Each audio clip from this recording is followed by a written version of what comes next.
1975. There's a warehouse full of shoes that nobody is paying for.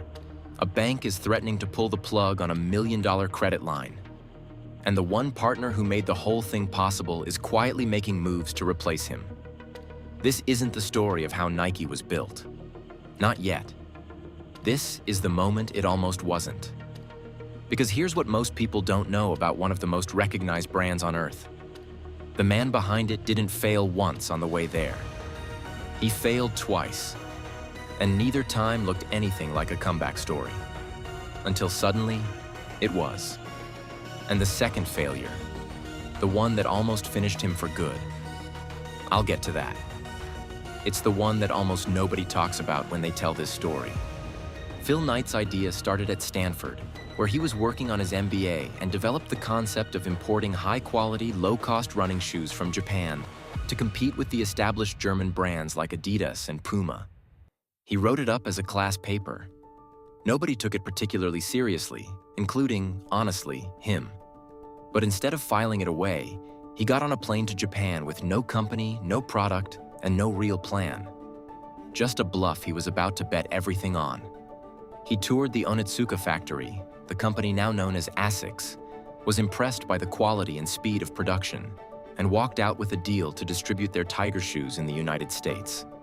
The problem was the company he'd told them he represented, Blue Ribbon Sports, didn't actually exist yet. It existed in his head. Now he had to build it fast enough that nobody noticed the difference. He started by selling shoes out of the trunk of his car at track meets. Initial demand was strong. Athletes preferred his shoes over the more expensive alternatives from Adidas and Puma. The company sold around 1,300 pairs of shoes in its first year. There was no office, no warehouse, no staff.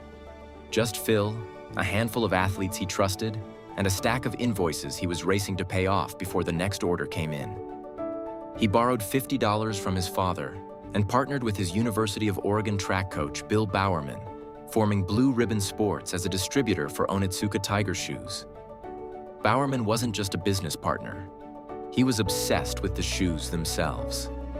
While Knight handled the sales and the scramble for cash, Bowerman was pulling shoes apart and putting them back together, looking for ways to make them faster, lighter, better. That partnership, the operator and the obsessive, was the engine underneath everything. And for a while, it worked. By 1965, they had enough revenue to hire their first full-time employee.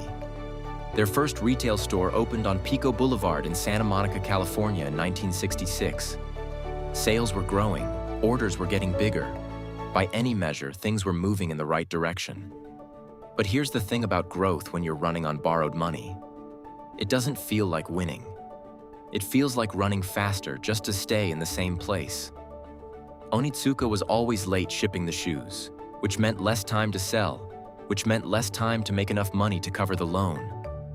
Every delay was a cash flow problem. Every cash flow problem meant another uncomfortable conversation with the bank.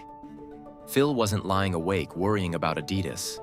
He was worrying about Friday, whether payroll would clear, whether the bank would hold on for one more week.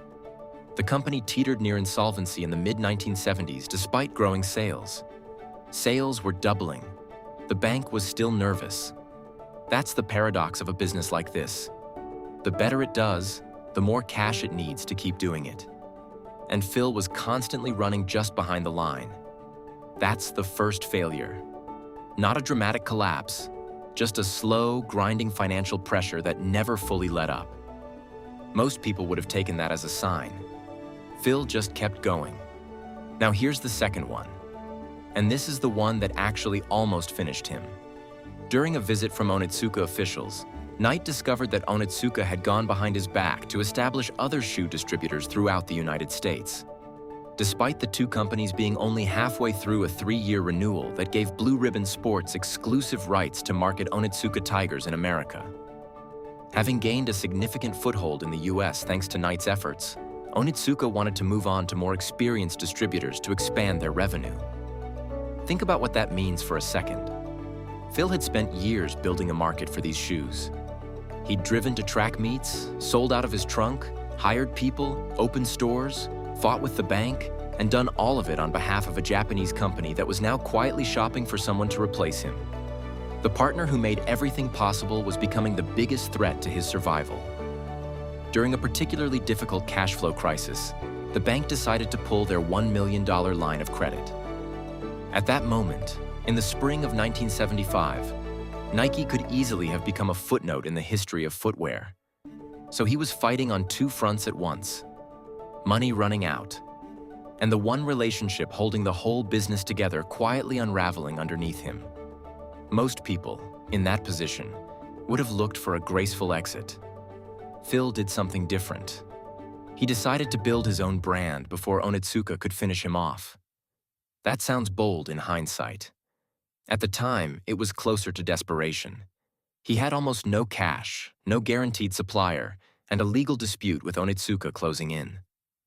Knight decided to break off from Onitsuka after it became clear they were planning to breach their contracts, and he took a proactive approach to defending his life's work, even if it meant a risky reorganization of his entire business. And in the middle of all of that chaos, a few small decisions ended up mattering more than anyone realized at the time. Fellow running enthusiast and first employee Jeff Johnson proposed a name that came to him in a dream: Nike, for the Greek winged goddess of victory. Phil's preferred name, for the record, was Dimension 6. Fortunately, everyone else hated it. The swoosh was designed by graphic designer Carolyn Davidson in 1971. Her invoice total for this piece of design history? $35. She was a graphic design student at Portland State University. Phil was teaching accounting there part-time. His only direction was that it have something to do with movement. When she handed over the design, Knight's recorded response was, "I don't love it, but maybe it'll grow on me." He used it anyway, because they were out of time and out of options. And then there was Bowerman, who'd been doing something strange in his kitchen. Bowerman's most famous early innovation was using his wife's waffle iron to create lightweight rubber soles that gripped the track better than any other shoe at the time. The waffle trainer, introduced in 1974, featured that innovative rubber sole patterned from the waffle iron experiment. Athletes loved it. It was different from anything else on the market, and it came from a guy pouring rubber into a breakfast appliance in his garage. None of it looked like genius in the moment. A logo the founder didn't love. A sole made from a kitchen experiment. A brand name somebody dreamed up the night before a deadline. It looked like a company making it up as it went, because that's exactly what it was.